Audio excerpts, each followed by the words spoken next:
Hey guys, so today I am going to do just a little short video because I came across an article on BuzzFeed about the 23 most unpopular opinions about Avatar: The Last Airbender. Number 1, Zutara is obviously far superior to Katang. Now, yes, I agree with this unpopular opinion. I am in the camp of Zutara, but I do want to clarify that I don't necessarily think that Zutara should be in-game, just that they should have been together and learned from each other a little bit, and then maybe, split off in the same way that Mai and Zuko eventually split off. But yeah, I always felt that they were more suited to a romantic relationship than Aang and Katara, which felt more like a brother-sister kind of a thing. And I felt like Aang kind of forced himself onto Katara and made her kind of realize that she could like him, but there wasn't really an initial romantic spark there, really, at least for me and my watching of this show. I know that's different for some of you guys out there. I didn't even realize that Zutara was a hot take. I thought it was just like a funny little thing that people say to be like, oh man, they should have been together, but I didn't realize it was that serious on both sides. Like, I didn't realize there are people who are really serious about them being together. I just think it's kind of funny. Number 2, Katara is actually an incredibly selfish human being. I don't entirely disagree with that, but I also don't put that against her as a character. I actually think that makes her a better character, because sometimes in these stories you get people who are just this one thing without seeing their flaws as well, and I always like to see when characters have flaws. I think that's the most engaged thing about them, even with Aang. Like, for instance, Bado of the Water Tribe, that episode when they were sent a message from their father, and Aang wanted to keep that for himself because he didn't want to lose out on his friends. Like, things like that. Like, I like seeing flaws from characters, and it's true that Katara sometimes does not, it can be a little bit self-righteous. She has this moral high ground that she's always on, and if people aren't adhering to that moral high ground, she can sometimes get a little bit prissy. But again, I agree with that unpopular opinion. She is a little bit of a selfish human being, but I don't knock that against her as being a bad character. I mean, obviously, I don't think they're saying that here with this ranking or anything like that necessarily, but that's just my take on it. Number 3, Aang taking away Ozai's bending is beyond stupid. I have to read this one. Why did they say that? Aang taking away Ozai's bending instead of killing him was a dangerously stupid and selfish move. He remains true to his values as an air nomad, but Ozai still holds political and military strength without his bending. Well, I mean, he was jailed afterwards, so this user doesn't know what they're talking about. Energy bending was a total deus ex machina. The ending was still good, but giving Aang such an easy out with his moral dilemma was lazy. I also kind of agree with this as well. I have mentioned this before too on this channel about the idea of Aang being able to have this ability and having this out with his moral conundrum of, I don't want to kill this guy even though he's completely evil, and it's kind of within his rights to kill this guy when he's been part of a lot of murder, not necessarily genocide, because he wasn't part of the genocide that was 100 years prior, but he was still okay probably with genocide. But yeah, I mean, I again, while I do agree that this is true, I also don't really hold it against the show, because I think actually it's a classic trope. Back in old antiquity, when we had stories like this, intervention from the gods was just a story trope, and I like that this actually does involve an intervention from the lion turtles at the end, because it still plays into that fable-like thing that Avatar sits between, where it's kind of modern in its modern storytelling, but it is still fable-like in that it has gods and spirits and the intervention and the intermingling of that sort of a thing. And also, I just think that in modern society we have certain storytelling sensibilities that just don't align sometimes with conventions of storytelling that we've had in the past, and that's one of them I don't really care too much about. It'd be like, oh, deus ex machina. I mean, sometimes it can be kind of stupid, but for this, I feel like it fits very appropriately, because it is about gods and spirits and how they intervene with the world, so I think it actually is okay. Number 4, Toph and Mai would have made a wonderful couple. I resent this a little bit, and I don't agree with this unpopular opinion, and I resent it a little bit because every time we kind of get a female character who might be a little bit of a tomboy or masculine, the immediate ship is, oh, let's put her with another girl. But I love that Toph is extremely feminine when she wants to be, and extremely attracted to to male characters while still being and maintaining being a tomboy. Like, that's what tomboy means. Tomboy means that, yes, you're kind of rough and tough like the boys, but you're still a girl. Like, you still have girl sensibilities. So I kind of resent that a little bit. Sure, I guess in terms of like maybe they could be friends, Mai and Toph, in that, you know, they both kind of like hate shit or, you know, are kind of disgruntled about stuff all the time. But making them a couple, Number 5, Aang choosing Katara over the Avatar state is a mistake. What?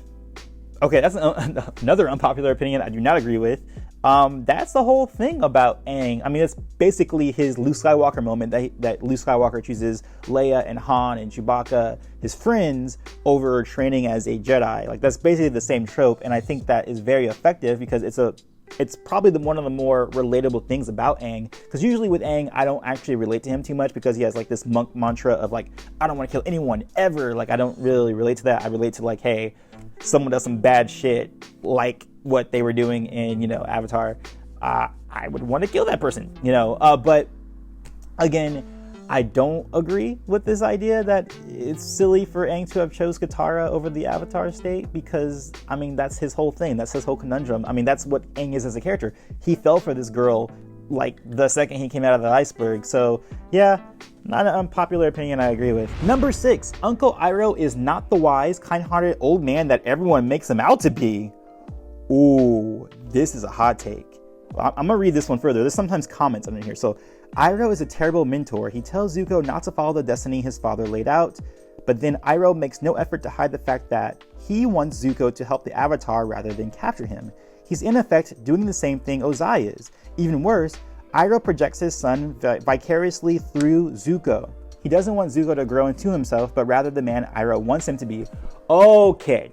So with context and with that comment, I actually do agree, and it's something that I did mention on the Finalysis podcast about, especially at the end of the Crossroads of Destiny, Iroh wasn't really giving Zuko a choice in who he wants to be, because I think his whole speech was like, no, who are you? Who are you? What do you want to be? But really, what he was really saying was, hey, you need to do this because this is the right thing to do. And he wasn't really actually giving Zuko the choice, and he wasn't letting him make the decision on his own. So, okay, that headline got me kind of angry.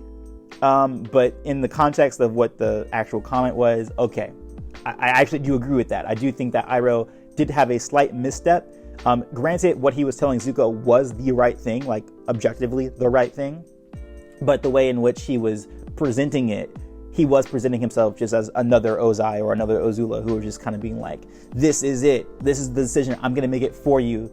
But sometimes you kind of have to do that though in life because, you know, people make bad decisions. Number 7, Azula deserves some redemption too, damn it. Azula was a more complex and interesting character than Zuko, and she deserved a redemption arc. Her falling apart leading up to her coronation and after the desertion of Mai and Ty Lee is the most compelling part of the finale. I don't know. I don't think Azula deserves a redemption. I mean, granted, I think everybody does deserve it, but I also like when characters are just batshit crazy. Like, you can't have Joker redemption arc, you know what I mean? Like, you can't have a Batman story and be like, you know what, let's go redemption arc for Joker. Sometimes you have to have the character who's just a freaking nutcase, and you know what? No, I don't think Azula deserves a redemption arc. I know they did kind of try that a little bit within the comics, but then revert back and she's crazy again and evil or whatever. But I don't think so. I mean, there was that one moment in the beach where she's like, you know, my mom thought I was a monster, but she was right, of course, you know. Yes, just keep that. She was right, of course. Like, that is Azula. Like, I'm a monster. I'm a maniacal, cunning, like, you know, strong female. Like, I like to keep her like that. Like, we don't need a redemption arc for everybody, ever. Yes, it worked very well for Zuko because that's his character type. He is a very kind of like between two worlds kind of a thing. But for Azula,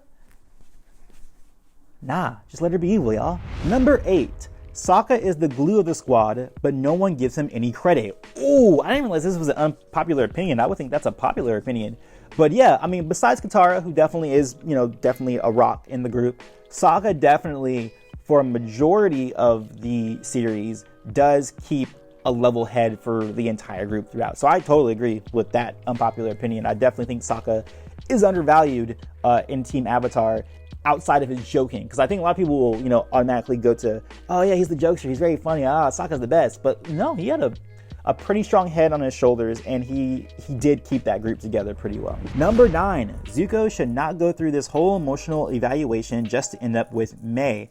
Okay, so number 9 might be somebody who just watched the show, because he does not end up with Mai. Even if you watch Legends of Korra, you would know that he doesn't eventually marry her. He marries someone else who I think we get the name of. I forget. I think we do know who he marries, but we just don't see her on the show. Yeah, I guess they're saying, like, in the context of the series itself, he shouldn't have gone through all of this just to go with Mai. So yeah, if the series did end with book 3 and that was like his end game and we didn't have any other things, we didn't have comics, we didn't have another show or anything like that, then I guess I would understand that a little bit, being like, oh, he did all of that emotional arc just to end up with Mai again.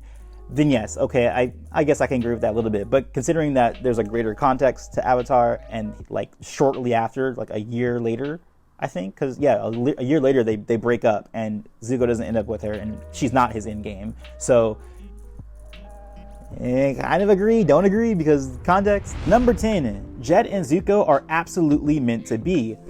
I agree. I didn't realize this was an unpopular opinion. But yes, if they had the chance to, develop their friendship, if they weren't in the context of like, oh, you're a freaking firebender and I hate you, or you're trying to kill me with your swords, I hate you, then yeah, they could have been pretty good buddies, I would think. I have nothing to say really about that, except I agree. Number 11, Aang is a problematic protagonist. What? All right, I'm gonna read this for context. Aang was kind of problematic at times. He tried to push his own belief system onto Katara.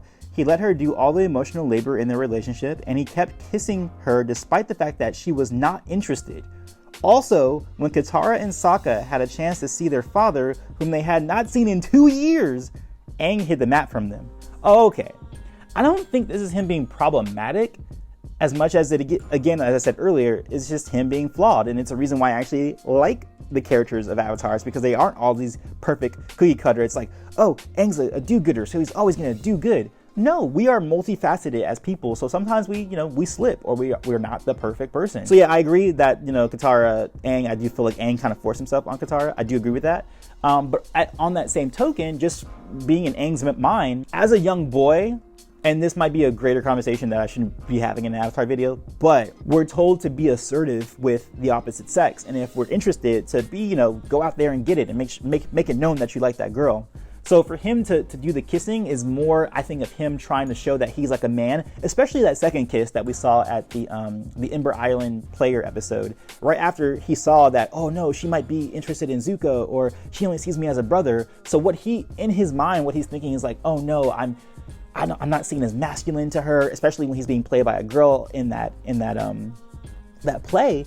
He's thinking, okay, let me show her. And then that's where the kiss stems from, is that he has like, a little bit of an inferiority complex with his masculinity a little bit. But wrong all the same, but I'm trying to like give context to why he would do that. But yeah, flawed. I'm okay with flawed characters. I don't know why we have this issue with someone being flawed. And I think that everybody should be slightly problematic if you want a story that isn't just, black and white cookie cutter. And I think that's one of the reasons why Avatar is great, is because not everybody is cookie cutter, and there's always a different layer to peel with them. Just because of what you see on the exterior and what you expect them to do day to day, just like us as human beings, like what you guys expect of me, for instance, you might start having conversations with me and be like, oh, he likes that, he doesn't agree with me on that, like it just, I don't know.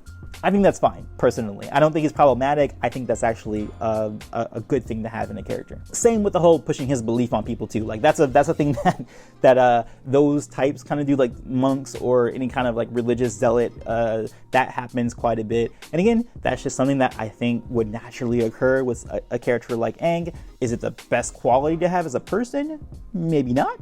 But it's something that is true to Aang and his character. And I think that's what should be the takeaway from here. What's most important and what's true to that character, not so much what is, what makes them out in the best light. Number 12, Mai is a badass girl who deserves more respect. Mai loves Zuko more than she fears Azula and is an awesome character. She is an emotionalist, but was raised by toxic parents who told her to behave as a political puppet.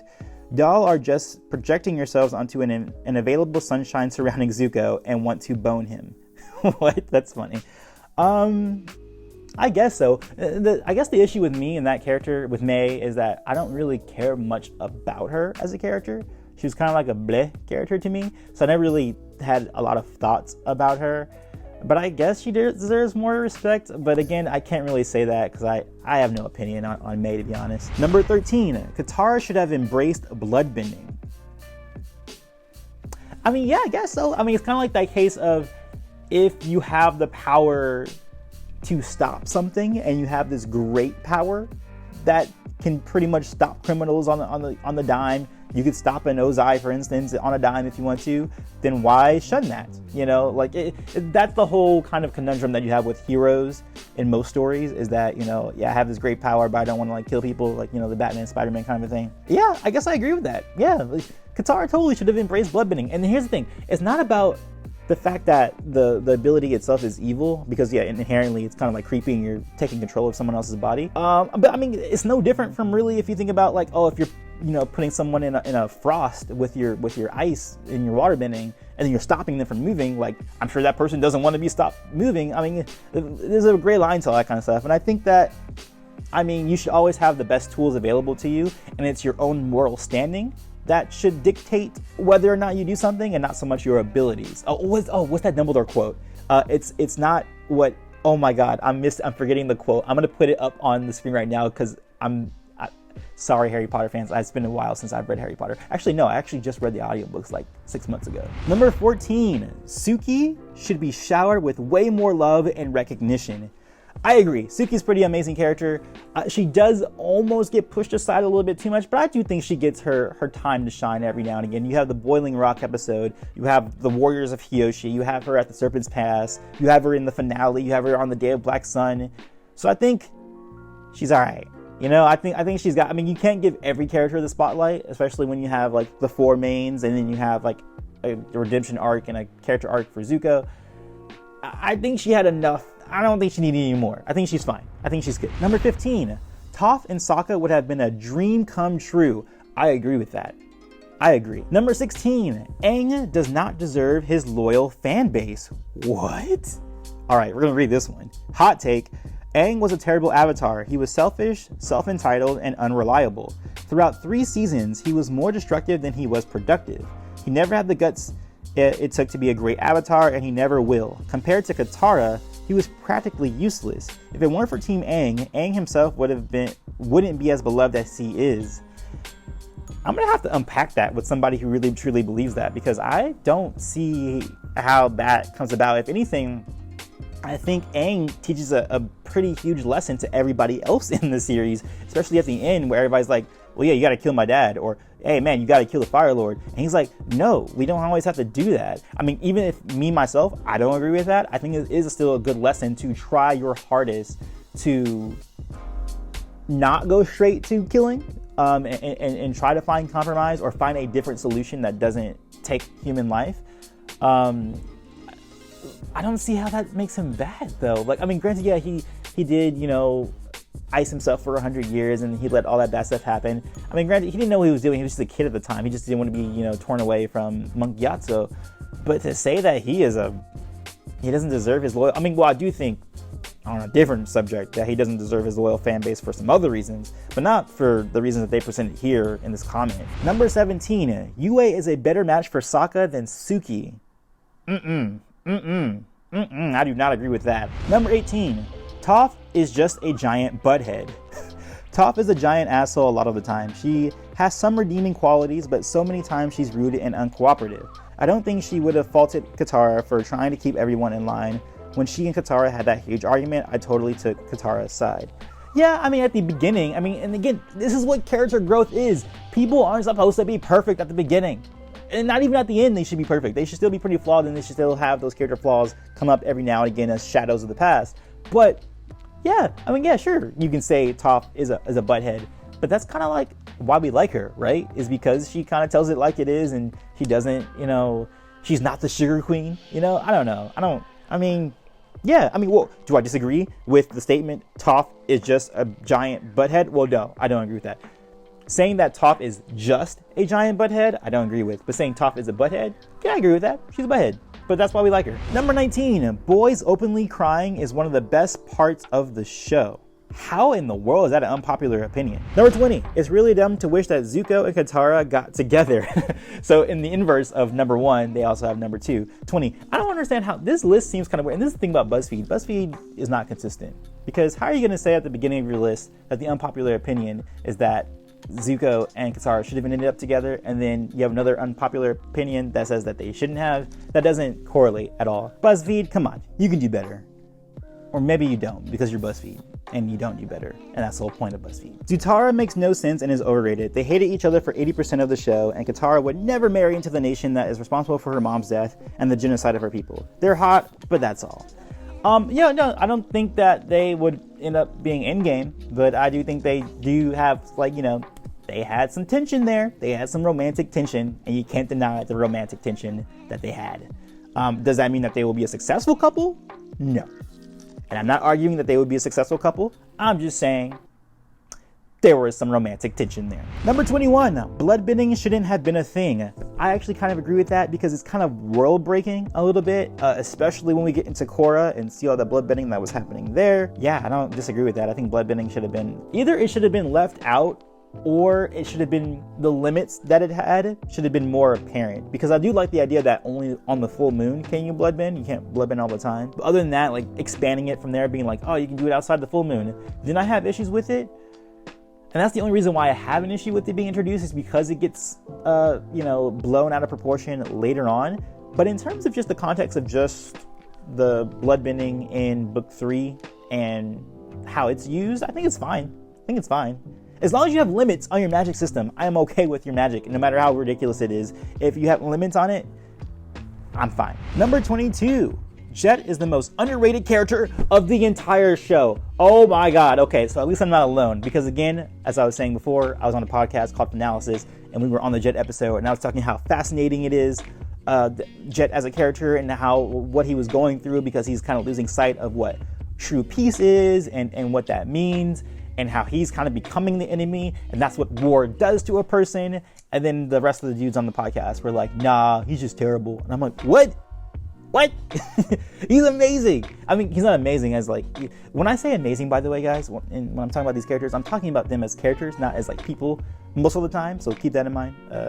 But yes, Jet is a complex and amazingly well-written character. I think he gets a lot of hate because of his cold-heartedness toward the Fire Nation, but he has a very tragic storyline. He defended his kingdom blindly to the point of paranoia. The sad thing is that he didn't even get a definitive evidence that Iroh and Zuko are firebenders. Even worse is that he died at the hands of Long Feng, who was pretty much the leader of the nation he so blindly followed. The ironic, tragic way he dies gets me every time. Yes, Jet is amazing. He's amazing. I don't understand how anybody can be like, bleh, Jet. His storyline is so compelling to me. Like, it is. Like, especially the point they made about he's fighting for the Earth Kingdom. Earth Kingdom is who killed him. He couldn't even get evidence on Iroh and Zuko. And if he did even get evidence, he would have realized that they were actually really good people and that they were running away from the Fire Nation. And just the fact that, his paranoia, having his people killed and attacked by the Fire Nation, has built him up to be this tragic story. And I love tragic stories. Tragic stories are so good to me, and that's why I love Jet. Number 23, the last one. Aang and Katara's relationship is beyond lame. The show ending with Aang and Katara officially getting together was a huge disservice to their characters. I would have much rather seen Aang devote himself to being the history's most revolutionary avatar, and Katara breaking boundaries as a renowned female waterbending master. I mean, they could do that while being together, so I can't really agree with that point you're making. The two of them worked so hard in all 3 seasons just for the final focus to be on their uncomfortable forced relationship. Okay, I can understand that, because I do agree that the final shot with them kissing shouldn't have been the final shot, because it wasn't about their relationship. Like, the whole series wasn't about the relationship coming together. But I do understand why they might do that, because it shows that what we're entering into is a time of peace where something like this can bloom. So I understand why they did it, but I do kind of agree. I see where you're coming from in terms of that not being like the final moment, because the final moment should really be about Aang himself bringing peace, because it was about him bringing peace when everything was against him. Like, he had to learn the elements within a year, and he's only a kid and all that kind of stuff, and him being on top of the world, that kind of thing. And then maybe it should have been a switching of ordering. Like, maybe the kiss should have happened a little bit sooner. Maybe, and then have Aang on his own, looking out in the distance, but ending it on the kiss, makes it feel like this was like a romance, because that's usually what you have in a romance story, is that you end on the kiss or you end on them getting back together, that kind of a thing. I kind of agree, but I also kind of disagree, because you're saying that they can't be an amazing avatar and Katara can't be an amazing waterbender who's gonna break boundaries if they're together. Like, they can do that at the same time. But that's it. Those were all the unpopular opinions as said by and compiled by BuzzFeed. What do you guys think? Did you agree with some of these unpopular opinions? What are some unpopular opinions that you have about the Avatar and the Last Airbender series? And there is a lot on here that's to discuss, and I'm pretty sure the comments are gonna get pretty heated with some of these things in here. But, you know, as always, you guys are pretty good about comments, so, you know, I trust that you guys will be pretty good. But as always, I'll see you guys on the next one. Peace, love, and remember, be water, my friends.